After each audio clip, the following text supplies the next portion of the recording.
This segment of CoastLife is sponsored by BB Healthcare.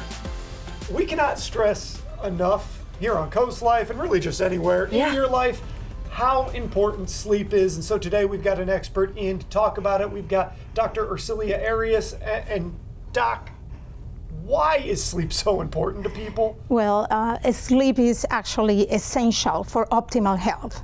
And that's a term that is the American Academy of Sleep Medicine has been using all the time. And I think it just summarizes that when we sleep, which is not a passive state, so a lot of things happen in our body.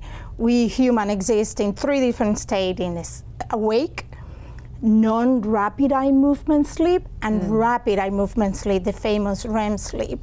So we go from light sleep to deep sleep to the part of the sleep that we have the dreams, which a lot of brain activities happen during that time. When we sleep the recommended hours, there are paper statements that said how many hours you should sleep from 0 to adulthood, 100. Sure. More than 100 years old. But in general, for example, children 6 to 12, they're supposed to sleep 9 to 12 hours. Really, that a little bit extra. Yeah. Exactly. Which is probably the most stable sleep that you're going to get in your lifetime during that age group. Then 12 to 18, you're supposed to sleep 8 to 10. And for us, it's about 7 to 8.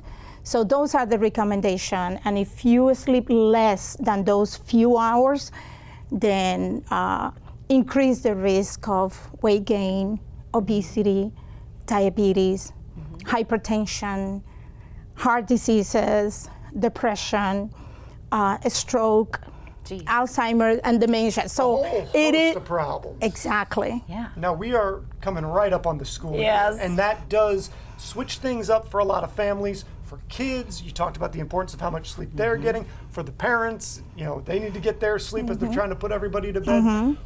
What sort of disruption can kind of the beginning of the school year be to people's sleep, and maybe how should they be trying to get things on track?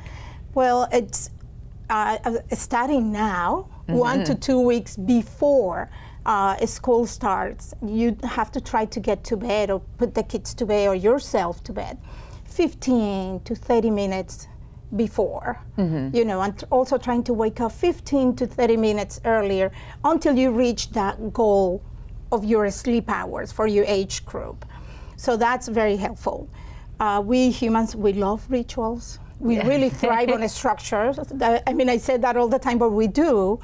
So for kids, they talk about the 3 B's or the 4 B's, which is a bath, brush your teeth, read a book, go to bed. So if you get them into that ritual, so they know what to expect, and then it gives them some control. The most difficult step is to power down TV, social media, tablets, video games. So that's where the challenge is, but we have to do it. That phone is the tough one, I know, It's a tough one, that is true. And with that, also try to avoid as much as you can any caffeinated snacks or beverages at night, alcohol, because all of that is really going to interrupt your sleep. Yeah. So let's say somebody is having a hard time with their sleeping, and maybe they think it is time to come in and chat with a professional. When should somebody start to think about making that decision? What is some of the indicators that this is more than just something that I can do at home, I need to talk to somebody? Well, there are many indicators. For example, snoring, although we take that lightly, not everybody that snores has a sleep disorder, but it could be the precursor of that sleep disorder. Patients that have high blood pressure and they're taking 1, 2, 3 medications to control the high blood pressure, you have to be ruled out for an underlying sleep disorder.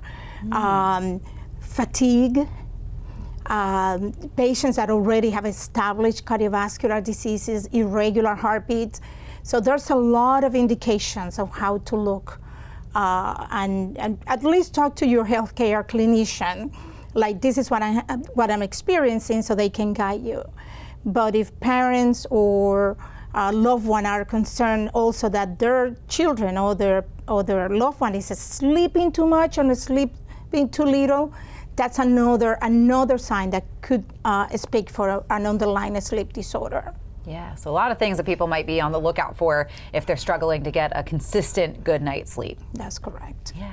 Well, doctor, thank you so much for coming in today and sharing a little bit of your expertise and maybe starting prepping the kids and the parents and the family to go back to school. I know it's no fun for the kids, but I know the parents are happy to say, all right, let's get this together. Let's get this show on the road. But thank you again for coming in today. Absolutely. We've got a little bit more Coast Life to get to, though, before we send Charlie downstairs for Coast TV News at 5, which is on the way. But first, just a little bit more Coast Life.